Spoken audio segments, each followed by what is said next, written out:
Creo que no voy a dar una lección magistral sobre la historia en este título de La historia y yo, entre otras cosas porque considero que no estoy capacitado para esa lección magistral. La vida nos va decantando en distintas escalas y desde luego yo no he entrado en la escala ni de los héroes ni de los protagonistas, pero siempre me pregunto que qué sería del teatro griego si no existiera el coro. Y ahí en el coro es donde me inscribo principalmente yo. Por otra parte, recuerdo, y lo recordé en otra conferencia, que Juan XXIII, sucesor del santo Pío XII, dijo en una ocasión que cuando Dios no tenía corceles pura sangre, hacía galopar a los burros. Es mi caso. Entonces me encuentro en este galope, no por las pistas de lujo, sino más bien por trochas, intentando narrar un poco los golpes que hemos tenido la historia y yo, unos golpes cariñosos, otros golpes más o menos rudos o violentos, y que me ha llevado a sacar unas pequeñas consecuencias y unas pequeñas conclusiones que no tienen nada que ver, repito, con una lección magistral. Recuerdo que mi contacto con la historia fue en la Biblioteca Pública de Soria. Allí en unos estantes altos, yo estaba estudiando primero del bachillerato o segundo, y era el primero o segundo año de la Guerra de Liberación, había unos libros encuadernados en verde con sus títulos en dorado que decía Historia de España. Y el autor era Modesto Lafuente. A mí me gustaba la historia, leía las lecciones de historia de aquella enciclopedia para ingresar en el bachillerato y luego las dos historias de los dos cursos aproximadamente que había cursado hasta ese momento, y encontré allí una ampliación tan tremenda, tan abrumadora, con 10 o 12 tomos que eran aquella historia de Modesto Lafuente, pues me entusiasmó. No digo que me entusiasmara tanto como Tarzán o las novelas de Salgari, pero vamos, que me pasaba alguna que otra tarde y alguna que otra hora mirando y leyendo la historia de Modesto Lafuente. Primera conclusión que saco de este recuerdo: era plena guerra. Modesto Lafuente era un liberal que llamaríamos hoy liberal de centro, pero sus libros no desaparecieron de la Biblioteca Pública de Soria. Es decir, que en plena guerra, ahí un liberal tenía su historia de España y allí continuó la historia de España. Segunda consecuencia, que lo que estábamos estudiando en el bachillerato, llamémosle franquista, en nada disentía de la historia escrita por este liberal en el siglo anterior. Es decir, que la historia que yo estudiaba en el bachillerato y que yo había estudiado para ingresar en el bachillerato no había sufrido ninguna manipulación, ninguna tergiversación, ninguna elaboración distinta a la que tenía Modesto Lafuente, reconocido liberal del siglo anterior. Luego aquí hay otra cosa que podemos desmentir: no se manipuló la historia que estudiábamos los jóvenes. No ocurre ahora lo mismo, precisamente. Cambiando de tema, hay dos aficiones que desde joven, junto a la lectura, me apasionaron. Una que pudiéramos llamar afición activa y otra afición pasiva. La afición activa fue el fútbol, jugar al fútbol, naturalmente. Y la afición pasiva era el cine, ver el cine. Naturalmente, estas dos actividades culturales no tienen nada que ver con lo que es hoy el cine, ni es hoy el fútbol. El cine, y en eso quizá haya contribuido en una medida muy pequeñita, está metido en la universidad, con distintas asignaturas, y el fútbol está metido en todo el mundo, de tal suerte que un partido importante tiene una cifra de espectadores inimaginable. Vamos, prácticamente media población del mundo, miles de millones de personas, están pendientes de un acontecimiento futbolístico. Y esto, a principios de los años 30, era absolutamente impensable e imprevisible. Bien, me dediqué a estas dos aficiones. Poco a poco iba guardando, sigo hablando de niño, iba recortando las noticias de los periódicos de ambas actividades iba coleccionando todo lo que tenía, y a medida que fui creciendo y teniendo un poco más de posibilidades, pues fui comprando libros que se referían a esas actividades. De tal suerte que llegué a ser una especie de historiador casero, porque no trascendía de mi casa, con unos archivos muy bien organizados, muy voluminosos y bastante bien dotados y organizados. Naturalmente, cuando llegó el momento de inscribirme en una de las dos cosas, fue la pasiva, la contemplativa, la que pudo sobre la activa, entre otras cosas por razón de edad. Sí, de repente deja uno de ser un chaval, un adolescente, y el fútbol le empieza a pesar. Sin embargo, el cine se agradece, la actitud sedente y tranquila y muy sosegada. Cambiando un poco de tercio, pero al hilo de lo mismo, en mi casa en su momento, fueron apareciendo los tomos de la historia de la cruzada. La historia de la cruzada, de Joaquín Arrarás, se escribió al hilo de la guerra. Sí, estaban todavía los cañones humeando cuando estaban saliendo los primeros tomos. Como era una cosa contemporánea, que estoy hablando de cuando sale, que yo era el adolescente, pues prácticamente picoteé por sus páginas, porque no era el pasado, no era la historia, era mi presente. Me hablaba de cosas que me estaban sucediendo o me acababan de suceder. Y al hilo de ello hay que decir dos cosas importantes. La primera, que lo que había en la historia de la cruzada reflejaba exactamente lo que habíamos vivido hasta ese momento. ¿Y qué habíamos vivido? Pues la guerra. ¿Y cómo habíamos vivido la guerra? Con la verdad. Es decir, que de repente corría el rumor o llegaba la noticia de que se ha tomado Málaga. Inmediatamente organizábamos o nos organizaban una vacación, salíamos a hacer la manifestación que se había tomado Málaga. Y Málaga se había tomado. Que se ha tomado San Sebastián, y no solo teníamos la certeza de que se había tomado San Sebastián, sino que a la semana iba yo con mi padre a San Sebastián por asuntos de trabajo suyo y estaba en San Sebastián. Luego se había tomado San Sebastián. Posteriormente he leído la prensa de la zona roja y naturalmente no había ni una verdad. Es decir, yo he leído en la prensa de la zona roja que a Franco lo había asesinado un teniente por un quítame allá esas pajas de que le habían dado aceite ricino a su mujer o que le habían cortado el pelo o algo así parecido. De eso a los avances gigantescos cada vez más cerca de la base de operaciones. O sea que cada día avanzaban más y más, pero estaban más cerca de la retaguardia que de la vanguardia. Es decir, que mentía toda la historia de la zona roja y mentía toda la prensa de la zona roja. Mientras que en la zona nacional era todo lo que se contaba y todo lo que se decía fácilmente comprobable, y se comprobaba, y era así. Quiero decir que la historia de la cruzada fue realmente la primera historia de la guerra que leí. Y luego volveré sobre ella. Otro contacto con la historia, pues ya hemos visto el bachillerato, la historia de la cruzada, la realidad. Otro contacto mío con la historia viene en la academia militar. Curiosamente alguien pensará que acababa la guerra, yo ingresé en la academia en el año 42, había acabado la guerra recientemente, todos los profesores habían sido oficiales del bando nacional y teóricamente tendrían un gran interés en describir sus batallitas. Bueno, pues había una historia militar de España que estudié en la Academia General Militar, en la cual, digamos que con óptica de infantería, se estudiaba la misma historia de Modesto Lafuente, poniendo el acento un poco más en las innumerables batallas que hemos tenido en nuestro suelo patrio. Y en la Academia de Ingenieros había otra historia militar de España, en la cual en vez de con óptica de infantería era con óptica de los ingenios, las fortificaciones, las maquinarias y todo lo que suplementaba la infantería. Pero curiosamente, y esto hay que subrayarlo también, no estudiamos nada de nuestra guerra de liberación, nada.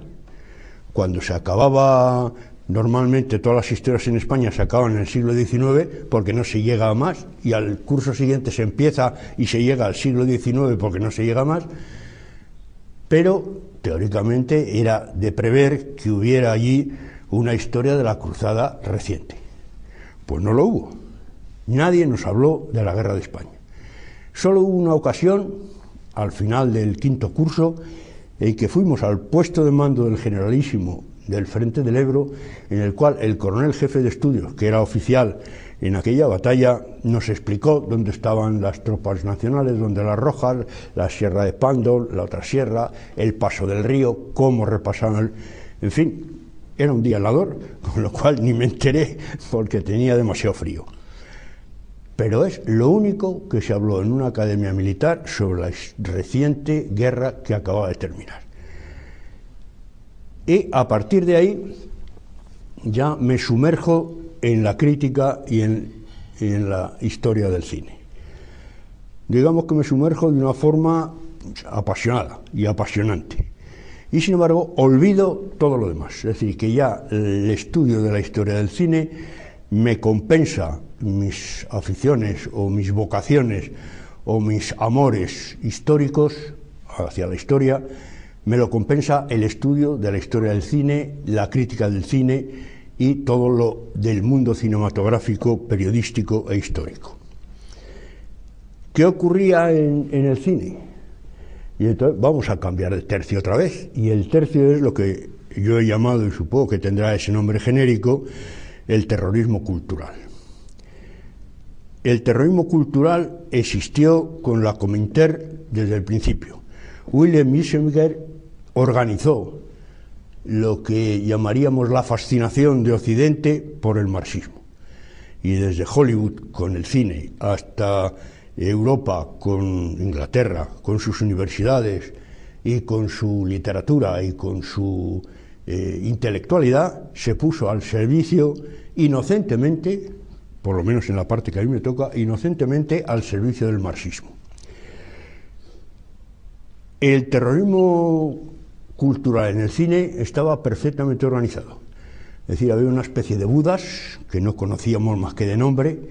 Esos budas escribían sus libros maravillosos, definían quiénes eran los maestros, quiénes eran los grandes cineastas, cuáles eran las grandes películas, las películas importantes y las películas magistrales.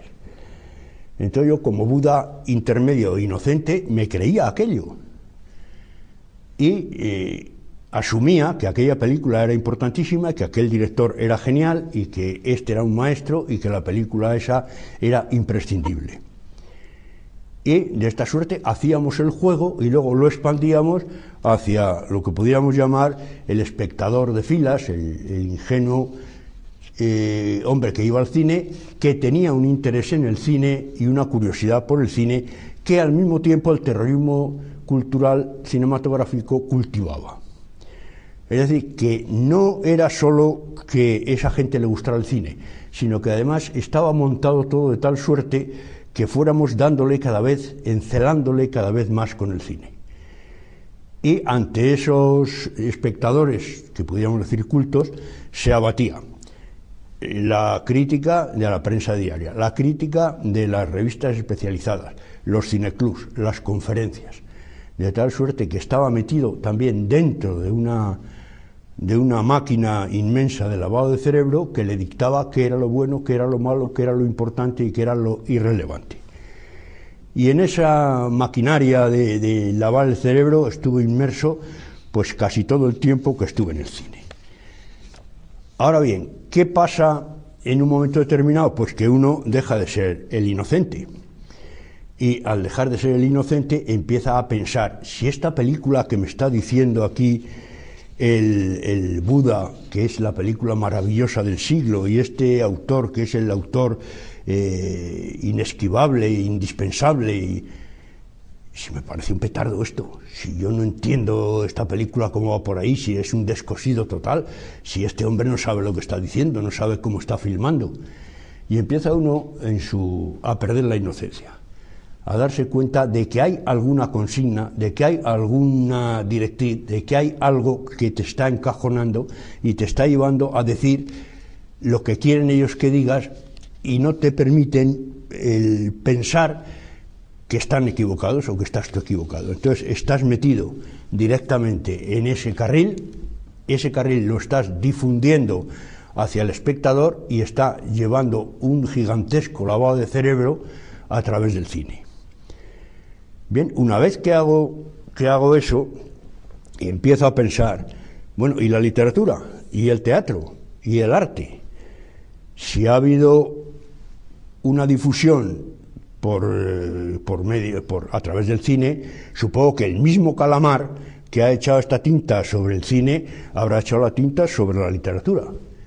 Es decir, estos premios Nobel son realmente el valor que dicen que son. ¿Son premios Nobel porque sus obras son magistrales y magníficas, o son premios Nobel porque son socialistas, progresistas, masones, comunistas? Y empieza uno a pensar y decir, a investigar, vamos a ver, fulano de tal, masón, fulano de tal, perteneciente a la Internacional Socialista, fulano de tal, marxista declarado, fulano de tal. Con lo cual empieza uno a sospechar que todo el gran tinglado de ese Calamar que echa la tinta sobre el mundo cultural no es solo sobre el cine, que me había afectado a mí de forma inocente y había colaborado con él, que es en la literatura también, y que estamos siendo manejados hacia unos premios Nobel que no son realmente el valor que dicen que son, y que quizá son premios Nobel casi seguro en un 60 o 70%, no por su valor literario, sino por su valor político. En fin, seguía yo con la inocencia, y perdonen los telespectadores de Mi Tierra Televisión que me haya ido por unos terrenos no nobles, porque este terreno del cine y del fútbol, pues ante el historiador serio, y lo digo con toda sinceridad, pues es la calderilla de estas cosas, y te miran con un poco de conmiseración diciendo, este es historiador del fútbol, y tienen razón. Pero, sin embargo, también he encontrado otros altos profesores de historia que han tenido una consideración enorme y han valorado mucho lo que yo estaba haciendo, sobre todo en el cine. Ya lo del fútbol no me atrevo a asegurarlo. Bien, entonces ya todo este terrorismo cultural me obliga a ir dejando el cine. Y me tengo que apartar del cine y decir, no tengo que volver al cine, no tengo que leer nada de cine, no tengo que tratar con la gente del cine. Es decir, de repente me fui del cine sin decir adiós y sin mirar atrás. Adiós, porque si no, las amistades, las relaciones, me hubieran vuelto otra vez a entrar, ya sin inocencia, por supuesto, a meterme en el mismo torbellino que me iba a conducir otra vez a los mismos abismos. Corté. Y entonces ya me quedé simplemente en historiador de fútbol. Todos aquellos libros que había comprado y que se habían quedado en los estantes mirando así por encima nada más, que dije algún día, pues efectivamente, llegó el día y ese algún día empezaron a tomar protagonismo en mi vida. Entonces se trataba de empezar de nuevo, pero empezar de nuevo ya sin inocencia, sin como diría yo, sin espiritualismos románticos, sino apegado a la realidad y sabiendo que te van a engañar también, que hay toda esa maniobra para desvirtuar la historia del fútbol y la historia de las latas de sardinas. Todo te lo van a manipular y te lo van a llevar al sitio en que ellos quieren. Mientras tanto, había estado en el cine, iba a meter en el fútbol. La historia, ¿qué había pasado con la historia? Es decir, aquella afición que había abandonado porque estaba satisfecha con la historia del cine. Pues que no lo había tocado. Es decir, yo era un españolito, supongo que como el 90% de los españolitos, que trabajaba con el pluriempleo habitual y normal en aquellos años, luego mi familia, mis amistades, mis círculos más o menos reducidos, y estaba ampliamente satisfecho y normal de mi vida.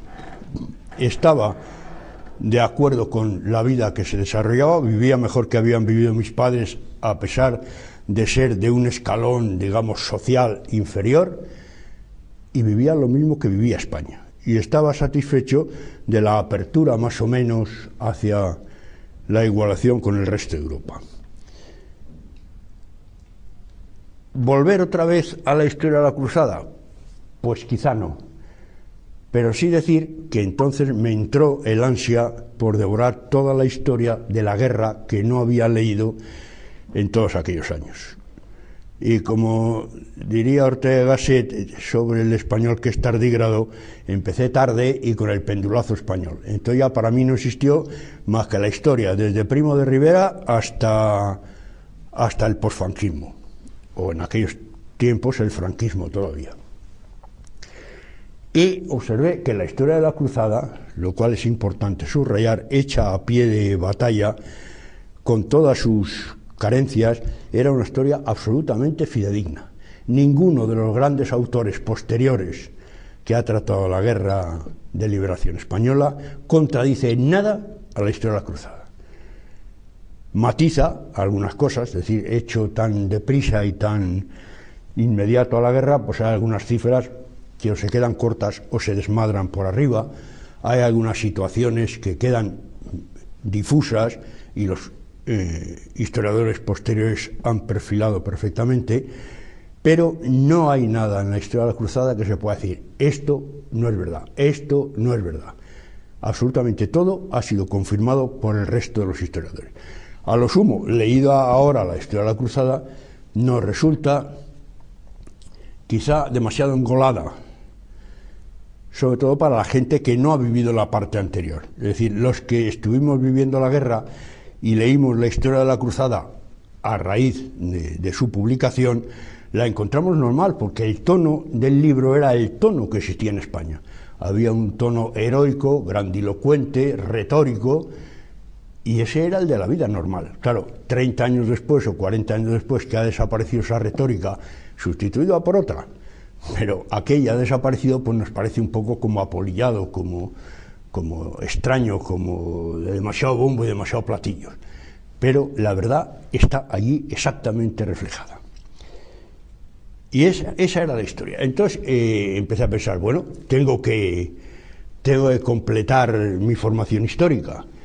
¿Y cómo la completo? Pues empecé a ver y a indagar y a preguntar sobre historias de garantía. Me compré una historia universal de no sé cuántos tomos y otra historia de España de no sé cuántos tomos también. Y efectivamente seguían la misma tónica que Menéndez Pidal, que Modesto Lafuente, que mis libros de bachillerato, que los libros normales de historia que habíamos estudiado todos. Es decir, esa historia estaba ya estratificada, inmóvil, exacta, petrificada, era la verdad.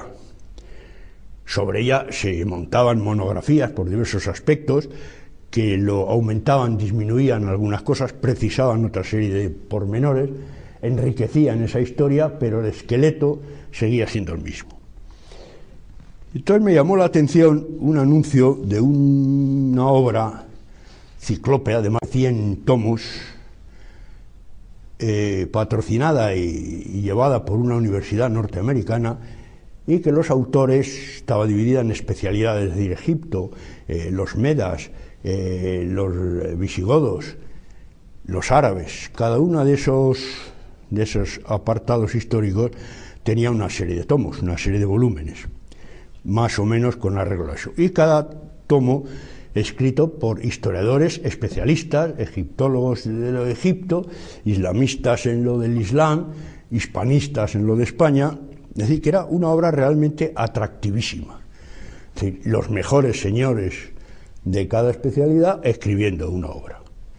Y entonces empecé a comprármela.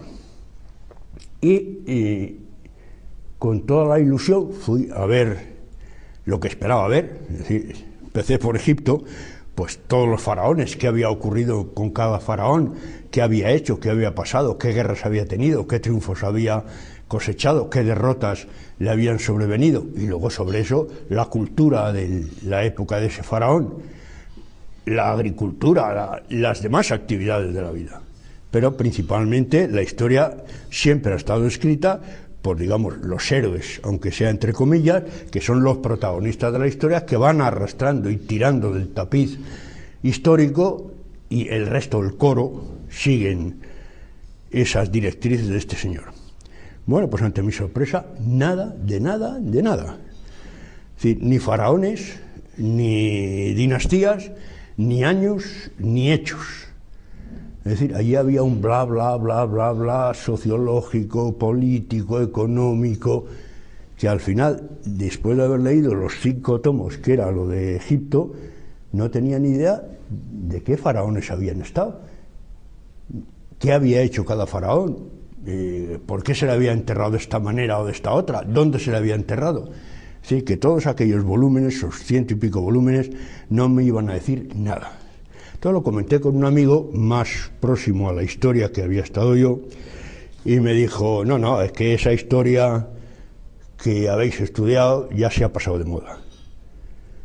¿Por qué? Dice, pregúntale a Nietzsche. Bueno, pues ahí me quedé con el Nietzsche, pensando que había habido un quiebro en la historia, en la historiografía, cuya responsabilidad era de Nietzsche. Y volvía ya a encarar la historia mía, la historia del fútbol. Y había que ir hacia atrás, había que empezar ya sin romanticismos y sin inocencias, a cara de perro. Entonces fui sacando todos esos libros que había cosechado, todos esos recortes, todas esas cosas para empezar el estudio. Naturalmente ya no sin precauciones y sin 5 albardas ante cada página. Observación: la mitad de los libros eran refritos de otros libros y de otros libros y de otros libros, con el inconveniente de los aumentativos. Es decir, un señor, para que no le dijeran que había copiado otro, en vez de tomar la situación tal y como era, si este dice que este ha sido un partido duro, yo digo que ha sido un partido violento. Y el historiador siguiente dice, ha sido un partido brutal. Y el historiador siguiente dice, ha sido un partido sangriento. Con lo cual ya creen que han cambiado algo, cuando en realidad están diciendo lo mismo, pero desvirtuando un poco la dimensión del hecho correspondiente. Eso era el 90% de los libros escritos sobre el fútbol. Y el 10%, vamos a dejar un poco más, el 5% eran unos libros que estaban correctos, que enseñaban, que daban un sentido histórico a la narración que tenían, y el resto eran los libros de los señores que habían incurrido en el terrorismo cultural, que habíamos incurrido en el cine, lo habían incurrido aquí. De tal suerte que cualquier parecido de la historia que estaban tratando, o de un club, o del fútbol español, o de la selección, y la realidad, no tenían absolutamente nada que ver. Estaba todo politizado, tergiversado, trabucado, de tal suerte que daba y llevaba al lector del fútbol a otro sentido político, a otro campo político que no tenía nada que ver con la historia, en realidad, del fútbol que estaban tratando. ¿Qué había pasado con Nietzsche? Sencillamente Nietzsche había dicho la frase exacta de no importa los hechos, lo que importa es el comentario. Y efectivamente eso cuadraba con estos miles y miles de páginas en los que no había nada, no había ningún hecho. Estas historias estaban tratando del comentario del hecho, prescindiendo del hecho. Con lo cual, esta historia puede ser absolutamente manipulable si prescindes del hecho. Y eso me llevó a agarrarme a una frase muy directa del novelista Joseph Conrad en su novela Victoria, que fue en el año 1924, si no recuerdo mal, en el cual un comerciante holandés, cuya empresa de carbones orientales había quebrado, va a ver a un jefe de otra empresa y el jefe de la empresa le pregunta, ¿a usted qué le interesa? Dice, mire usted, a mí me interesan los hechos, únicamente los hechos, simplemente los hechos y nada fuera de los hechos. Entonces aquí estaban ya las dos posturas definidas, la postura de Nietzsche, por un lado, y la postura de Conrad, digamos, por otro.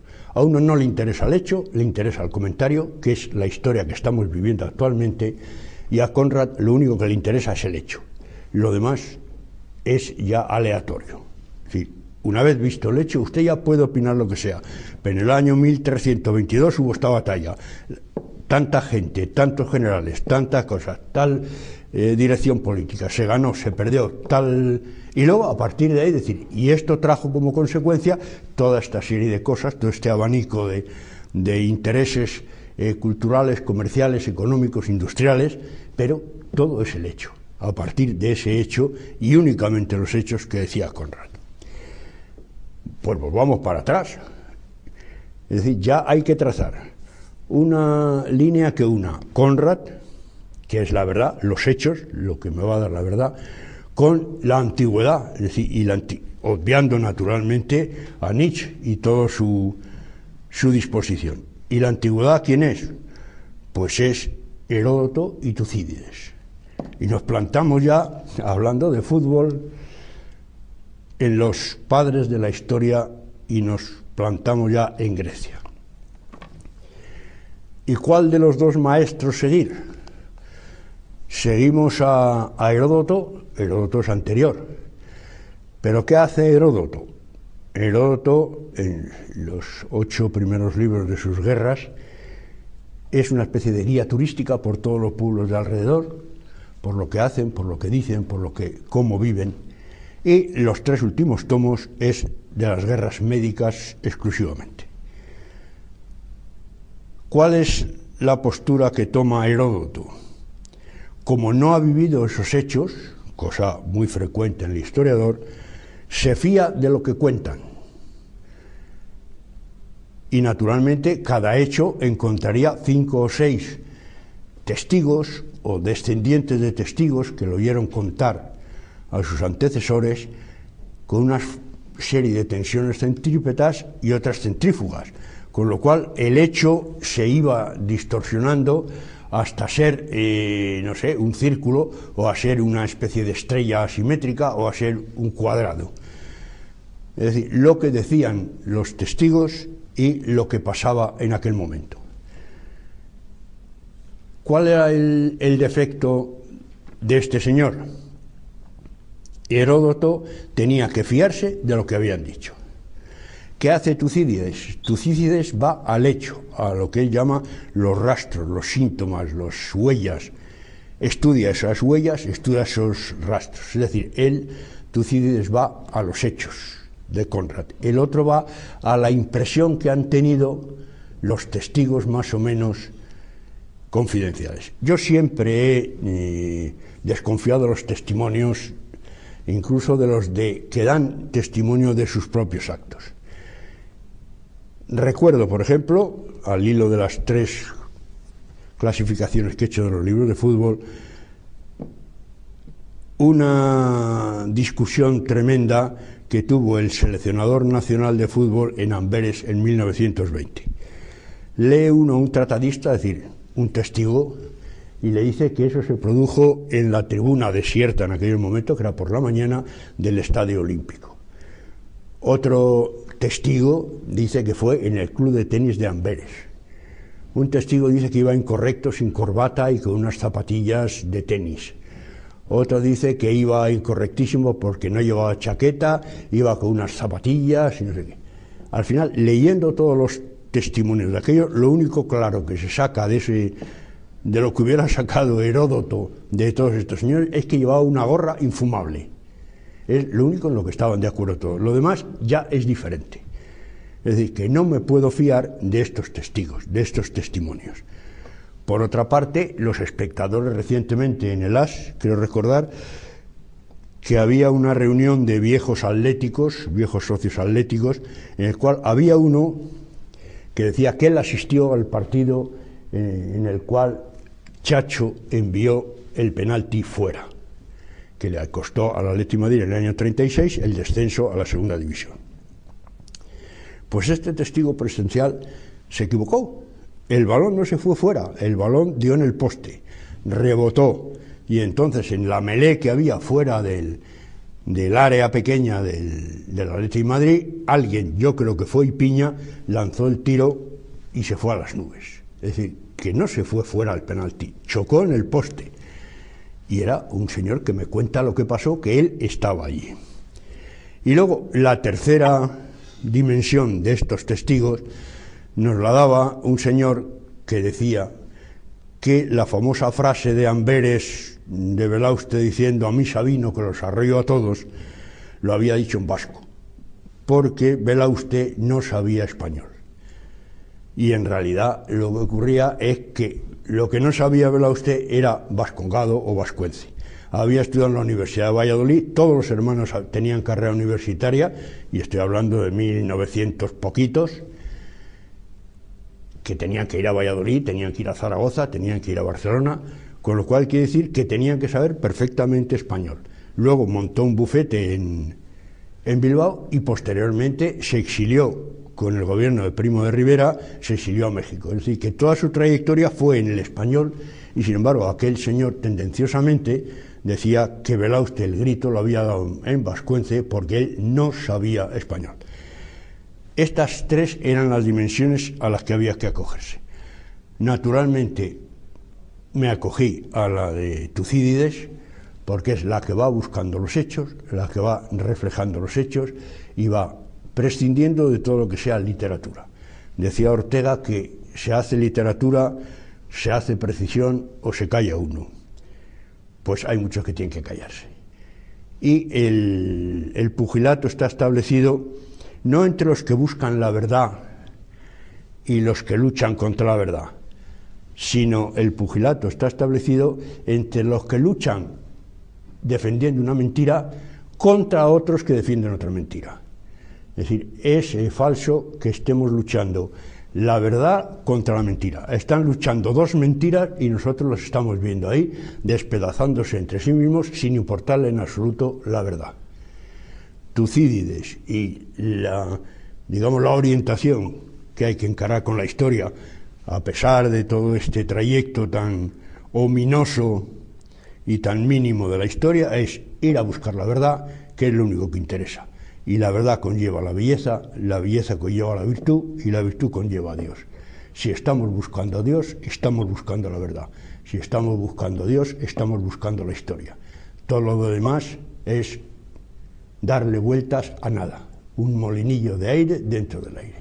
Y nada más, pues muchas gracias a Mi Tierra Televisión, y nada, he tenido mucho gusto en hablarles desde la mínima parcela de la historia del fútbol. Muchas gracias.